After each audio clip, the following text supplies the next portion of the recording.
On va parler de ces groupes de niveau, de besoins. Ils ont eu 12 000 nominations possibles.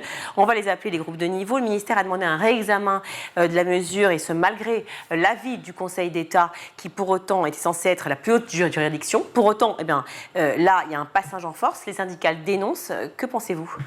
Alors écoutez, dès le mois de mars-avril, quand à l'époque, donc le ministre Attal a décrété qu'il y avait des groupes de besoins, parce qu'il appelait le choc des savoirs, parce qu'il avait eu des enquêtes PISA qui disaient que nous avions un niveau en mathématiques français le plus faible, etc. Les enfants avaient un niveau le plus faible, donc les résultats étaient catastrophiques, etc. Ouais.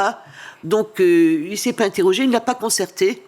Il a fait un arrêté disant que nous allions partir sur des groupes de besoins ou des groupes de niveau, voilà, puisqu'on a changé le terme après. C'est-à-dire que l'on allait donc, à partir de la 6e, faire en sorte que le collège unique, qui était des classes qui étaient complètement hétérogènes, n'existe plus de cette façon-là, que l'on puisse mettre des élèves par niveau, c'est-à-dire que nous allions les tester, français et maths, et pouvoir faire des classes qui seraient adaptées à chacun à leur niveau.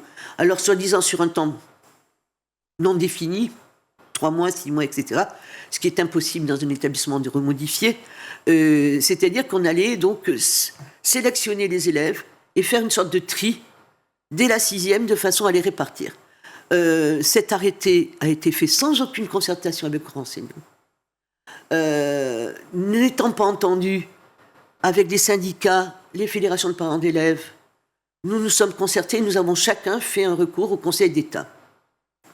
Ce recours au Conseil d'État a été très argumenté, justement, parce que ça remettait en question le collège unique, et donc ce n'était pas acceptable. Dans notre sens, il fallait qu'il y ait une loi, et je vous rappelle quand même que le Parlement existe.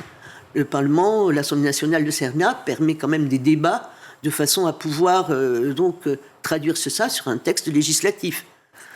Rien que Nini, Gabriel Attal a voulu faire ceci en force, passer ceci en force, malgré la mobilisation et malgré aussi ce qui s'est passé dans l'établissement. Parce que quand on leur dit au mois d'avril que leur dotation globale horaire qui permet le fonctionnement sera identique, mais qu'il faut en plus mettre ces groupes de niveau, cela veut dire qu'ils ont dû retravailler tout ceci de façon à pouvoir réadapter pour la rentrée de septembre. Ce qui fait qu'en définitive, il n'y a que 26% à peu près d'établissements en France qui ont réussi à appliquer strictement ce texte.